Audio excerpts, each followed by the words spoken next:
টালিগঞ্জ এলাকায় নাবালিকাকে ধর্ষণের অভিযোগ, থানায় অভিযোগ দায়ের, অভিযুক্ত রোহিত হালদার গ্রেপ্তার। নাবালিকার মায়ের অভিযোগ, 1 মাস আগেও এই যুবক নাবালিকার সঙ্গে অভব্য আচরণ করেছিল। ফের নাবালিকা ধর্ষণের অভিযোগ আসছে, এবার টালিগঞ্জ থেকে আসছে এই অভিযোগ। ঘটনায় ইতিমধ্যেই একজনকে গ্রেপ্তার করেছে পুলিশ। ধৃতের নাম রোহিত হালদার।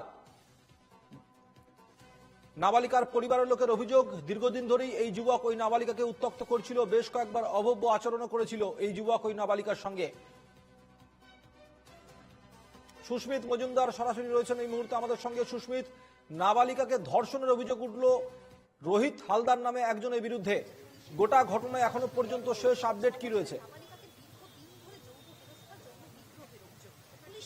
দেখো, এখনো পর্যন্ত যেটা জানা গিয়েছে, অভিযুক্তকে এই মুহূর্তে টালিগঞ্জ থানাতে আটক করা হয়েছে এবং তাকে জিজ্ঞাসাবাদ চলছে। একই সঙ্গে যে নির্যাতিতা তাকেও কিন্তু টালিগঞ্জ থানায় রাখা হয়েছে, তার কারণ তার প্রাথমিক চিকিৎসা হয়েছে। যেমনটা তার একজন পরিচিত, তিনি থানায় গিয়েছিলেন, একটি স্বেচ্ছাসেবী সংগঠনের একজন ব্যক্তি, তিনি ভেতরে গিয়েছিলেন, পুলিশের সঙ্গে কথা বলেছেন।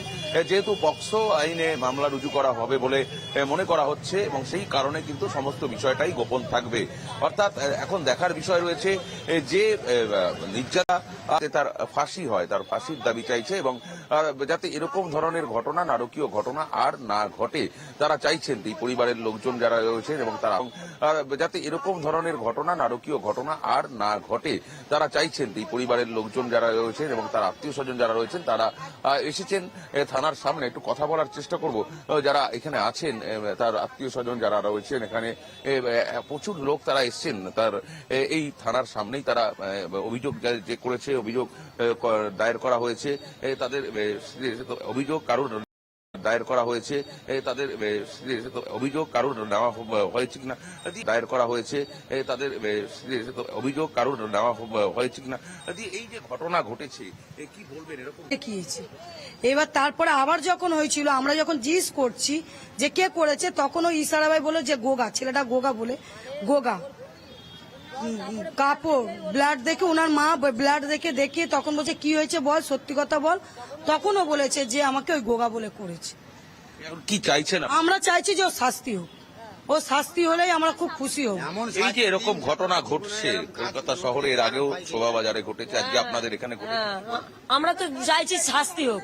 আমরা সত্যি বলছি স্যার, আমরা চাইছি ও শাস্তি হোক। দেখুন স্যার, আজকে ওকে ছেড়ে দেবেন, ও আমাদের বাচ্চা আজকে নষ্ট হচ্ছে, আবার একজনের বাচ্চা ধরে টানাটানি করবে। এই জিনিসটা কি আমরা সহ্য করবো? ওটা একটা 7 বছরের শিশু, ও কি জানে? এখানে যিনি স্থানীয় কাউন্সিলর তিনি এসেছিলেন? হ্যাঁ, আমাদের কাউন্সিলররা সব এসেছিল। তিনি কি বলছেন? একই শাস্তি, সব একই কথা বলছে। স্থানীয় কাউন্সিলর এসেছিলেন, তিনিও কিন্তু অভিযোগ করতে বলেছেন এবং তিনিও সাহায্য করবেন যাতে থানায় কোনো সমস্যা না হয় এবং পাশাপাশি যারা রয়েছেন তারাও শাস্তি চাইছেন, সর্বোচ্চ শাস্তি চাইছেন। কি বলবেন? কালকে সন্ধ্যেবেলা উনি গিয়ে এত ভয় টয় দেখে বাচ্চা মেয়েটার এমন করেছে, এর আগে নাকি আরেকবার করেছে এরম। ভয়তে শুধু কিছু বলে না, কালকে শুধু বাবা মা থুয়ে দিয়ে ঘুমাচ্ছিল, 8 ঘন্টা ফাঁকে গিয়েছে। 8 ঘন্টার ভেতর গিয়ে দেখছে মেয়েটা ওরম, পুরো বাচ্চা মেয়ে পুরো একদম রক্ত কাপড়ে সব ভিজে গেছে। মা তো বুঝতে পেরেছে যে ঝাউ হয়েছে, বলছে, জিজ্ঞেস করছে, কিছু বলছে, ভয়তে কিছু বলতে চাচ্ছে না। তারপরে ভয়তে বললো মা কিছু হবে না, আমার কাছে বল মা। বলার পরে বললো আমার ওই ছেলে আমার এরম ভাবে করেছে, ছুরি মুড়ি দিয়ে গেছে, দেখে ভয় দিয়ে এই কাজটা করেছে। বললো কার কাজ যদি বলি তোর মেরে দেবো। একেবারেই মৃত্যুর হুমকি দেখিয়েছে যে তাকে মেরে ফেলা হবে, প্রাণে মেরে ফেলা হবে, এমনটাই কিন্তু হুমকি দিয়েছেন সেই যুবক, এমনটাই কিন্তু দাবি করছেন, অভিযোগ করছেন এই নির্যাতিতার যারা আত্মীয় স্বজন রয়েছেন তারা এবং তার মা। তবে এখন দেখার বিষয়, সুস্মিত, যেটা পরিবারের লোকেরা যেটা বলছে যে দীর্ঘদিন ধরে নাকি এই নাবালক এই ব্যক্তি ওই নাবালিকাকে নাকি দীর্ঘদিন ধরে উত্ত্যক্ত করতো, অভব্য আচরণও করেছিল। পুলিশে কি এর আগে কোন রকম কোনো কিছু অভিযোগ জানানো হয়েছিল? না, দেখো, এই বিষয়টা কিন্তু পুলিশকে অবগত করা হয়নি। তার কারণ হচ্ছে এই নাবালিকা তিনি কিন্তু গত কয়েক মাস আগে যখন তার সঙ্গে এই অভব্য আচরণ করেছিলেন এই যুবক, এই নাবালিকাই বিষয়টা কিন্তু গোপন করে গিয়েছিলেন, সত্য গোপন করে গিয়েছিলেন। কিন্তু গতকাল সেটি আর তিনি গোপন করেননি, সেটি প্রকাশ্যে এনেছেন। সেই কারণেই যেহেতু তিনি সত্য গোপন করেছিলেন সেই মুহূর্তে সেই শিশু, সেই কারণে তখন কিন্তু তারা জানতে পারেনি। তখন যদি জানতে পারা যেত তাহলে হয়তো আজকে এই দিনটা এই নির্যাতিতার পরিবারকে দেখতে হতো না, তাহলে সেদিনকেই কিন্তু তার শাস্তি হতো।